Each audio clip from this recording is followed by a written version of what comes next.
Hi hello welcome back to my YouTube channel. ಎಲ್ಲರೂ ಹೇಗಿದ್ದೀರಾ, ಚೆನ್ನಾಗಿದ್ದೀರಾ ಅಂತ ಅಂದ್ಕೊಂಡಿದ್ದೀನಿ. ಇವತ್ತು ಒಂದು ಕಬಾಬ್ ಮಾಡೋಣ ಅಂತ ಬಂದಿದ್ದೀನಿ. ಅಂದರೆ ಇಷ್ಟು ದಿನ ಮಾಡ್ತಿದ್ವಲ್ಲ ಆ ಥರ ಕಬಾಬ್ ಅಲ್ಲ, ಇವತ್ತು ಬೇರೆ ಥರ ಒಂದು ಮಸಾಲೆ ರುಬ್ಬಾಕ್ಬಿಟ್ಟು ಕಬಾಬ್ ಮಾಡೋಣ ಅಂದ್ಕೊಂಡಿದ್ದೀನಿ. ಅದಕ್ಕೆ ಫಸ್ಟು ಒಂದು ಮಸಾಲೆ ರುಬ್ಕೋಬೇಕಲ್ವ. ನೋಡಿ, ಇದು ಹಸಿಮೆಣಸಿನ್ಕಾಯಿ ಮತ್ತು ಶುಂಠಿ ಇದೆರಡನ್ನು ಇಟ್ಕೊಂಡಿದ್ದೀನಿ. ಇದನ್ನು ಜಾರ್ಗೆ ಹಾಕ್ಕೊಳ್ಳೋಣ. ನೋಡಿ, 1 ಸ್ಪೂನಷ್ಟು ಮೆಣಸು ತೊಗೊಂಡಿದ್ದೀನಿ, ಅದನ್ನು ಹಾಕ್ಕೊಳ್ಳೋಣ. ಸ್ವಲ್ಪ ಕೊತ್ತಂಬರಿ ಸೊಪ್ಪು. ಇದನ್ನೇನು ಮಾಡ್ತೀನಿ ಅಂದರೆ ನಿಂಬೆ ರಸ ಹಾಕ್ಕೊಂಡು ಒಂದು ಪೇಸ್ಟ್ ಮಾಡ್ಕೊಂಬತ್ತೀನಿ. ನೋಡಿ, ಪೇಸ್ಟ್ ಮಾಡ್ಕೊಂಡಿದ್ದಾಗಿದೆ. ನಿಂಬೆ ರಸ ಹಾಕಿದಾಗ ಅದು ಪೇಸ್ಟ್ ಮಾಡೋಕ್ಕೆ ಸಾಕಾಗಲಿಲ್ಲ ಅಂದರೆ ಸ್ವಲ್ಪ ನೀರು ಹಾಕ್ಕೊಂಡು ಪೇಸ್ಟ್ ಮಾಡ್ಕೊಳ್ಳಿ. ನೋಡಿ, ನುಣ್ಣಗೆ ಪೇಸ್ಟ್ ಹಾಕಿದೆ. ಅರ್ಧ kg ಚಿಕನ್ನು ನೋಡಿ ನೀಟಾಗಿ ತೊಳೆದು ಇಟ್ಕೊಂಡಿದ್ದೀನಿ. ಇದಕ್ಕೇನು ಮಾಡಬೇಕು ಅಂದರೆ ನೋಡಿ, ಈ ಪೇಸ್ಟ್ ಹಾಕೋಬೇಕು.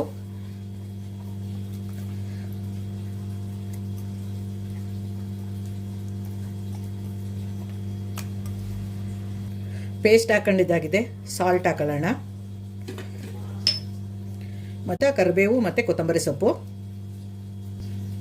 ಅಕ್ಕಿ ಹಿಟ್ಟು 2 ಸ್ಪೂನಷ್ಟು, ಕಾರ್ನ್ಫ್ಲೋರು 1-3 ಸ್ಪೂನಷ್ಟು, ಇದು ಕಾಶ್ಮೀರಿ ಚಿಲ್ಲಿ ಪೌಡ್ರು ಸ್ವಲ್ಪ, ಒಂದು ಮೊಟ್ಟೆ ಹಾಕೋತಾ ಇದ್ದೀನಿ. ಈಗ ಇದಿಷ್ಟನ್ನು ಕಲಿಸ್ಕೊಂಬಿಡ್ತೀನಿ ನಾನು. ಎಲ್ಲ ಕ್ಲೀನಾಗಿ ಮಿಕ್ಸ್ ಮಾಡ್ಕೊಂಡಿದ್ದಾಗಿದೆ ನೋಡಿ. ಈಗ ಲಾಸ್ಟಲ್ಲಿ ನಾನು 1 ಸ್ಪೂನು ಕಬಾಬ್ ಪೌಡ್ರ್ ಹಾಕ್ತೀನಿ. ಕಬಾಬ್ ಪೌಡ್ರ್ ಹಾಕಿದ್ದಾಗಿದೆ. ಮತ್ತೆ ಒಂದು ಸರಿ ಇದನ್ನೆಲ್ಲ ನೀಟಾಗಿ ಮಿಕ್ಸ್ ಮಾಡಿಬಿಟ್ಟು ಹಾಫ್ ಆನ್ ಅವರ್ ನೆನೆಯಕ್ಕೆ ಬಿಡಬೇಕು. ಇದೆಲ್ಲ ಮಿಕ್ಸ್ ಮಾಡಿಬಿಟ್ಟು ಹಾಫ್ ಆನ್ ಅವರ್ ನೆನೆಯಕ್ಕೆ ಇಟ್ಬಿಡ್ತೀನಿ ಇದನ್ನು. ನೋಡಿ, ಹಾಫ್ ಆನ್ ಅವರು ಚೆನ್ನಾಗಿ ನೆಂದಿದೆ. ಈಗ ಇದು ಮಾಡೋಕ್ಕೆ ರೆಡಿ ಮಾಡೋಣ. ಆಲ್ರೆಡಿ ನಾನು ಆಯಿಲ್ ಕಾಯಕ್ಕಿಟ್ಟಿದ್ದೆ. ಆಯಿಲ್ ಚೆನ್ನಾಗಿ ಬಿಸಿಯಾಗಿದೆ. ಈಗ ಒಂದೊಂದಾಗಿ ಹಾಕ್ಕೊಳ್ಳೋಣ.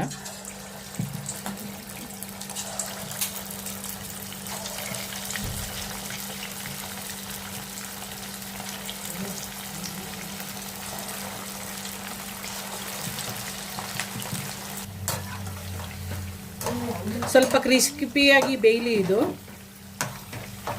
ಸ್ವಲ್ಪ ಚೆನ್ನಾಗಿ ಬೇಯಬೇಕು. ಇದು ನೋಡಿ, ಒಂದು ಸ್ವಲ್ಪನೂ ಕಚ್ಕೋತಾ ಇಲ್ಲ ಕೆಳಗಡೆಗೆ. ಎಷ್ಟು ಚೆನ್ನಾಗಿ ಎದ್ದು ಬಂದಿದೆ ಅಂತ.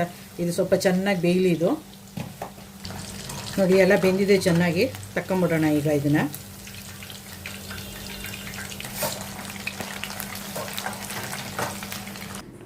ಸ್ಪೈಸಿಯಾದ ಬಿಸಿ ಬಿಸಿಯಾದ ಸ್ಪೆಷಲ್ ಚಿಕನ್ ಕಬಾಬ್ ರೆಡಿ. ಯಾರೆಲ್ಲ ನನ್ನ ವಿಡಿಯೋ ನೋಡ್ತೀರಾ ಲೈಕ್ ಮಾಡಿ, ಶೇರ್ ಮಾಡಿ, ಕಮೆಂಟ್ ಮಾಡಿ, ಸಬ್ಸ್ಕ್ರೈಬ್ ಮಾಡ್ಕೊಳ್ಳೋದನ್ನು ಮರಿಬೇಡಿ. ಹಾಲ್ ಅಂತ ಸಬ್ಸ್ಕ್ರೈಬ್ ಮಾಡ್ಕೊಂಡ್ಮೇಲೆ ಹಾಲ್ ಅಂತ ಸೆಲೆಕ್ಟ್ ಮಾಡಿ. ಯಾವುದೇ ವಿಡಿಯೋ ಹಾಕಿದ್ರೂ ಫಸ್ಟ್ ನೋಟಿಫಿಕೇಷನ್ ನಿಮಗೆ ಬರುತ್ತೆ. ನೋಡಿ, ಕ್ರಿಸ್ಪಿಯಾಗಿ ಬಂದಿದೆ ಕಬಾಬು, ಎಷ್ಟು ಸೂಪರಾಗಿ ಬಂದಿದೆ ಅಂತ ಅಂದ್ಬಿಟ್ಟು ಒಂದು ಸಾರಿ ಟ್ರೈ ಮಾಡಿ ಹೆಂಗೆ ಬಂತು ಅಂತ ಕಮೆಂಟ್ ಮೂಲಕ ತಿಳಿಸ್ತೀರಲ್ವ. ಬಿಸಿ ಬಿಸಿ ಸ್ಪೆಷಲ್ ಚಿಕನ್ ಕಬಾಬ್ ರೆಡಿ.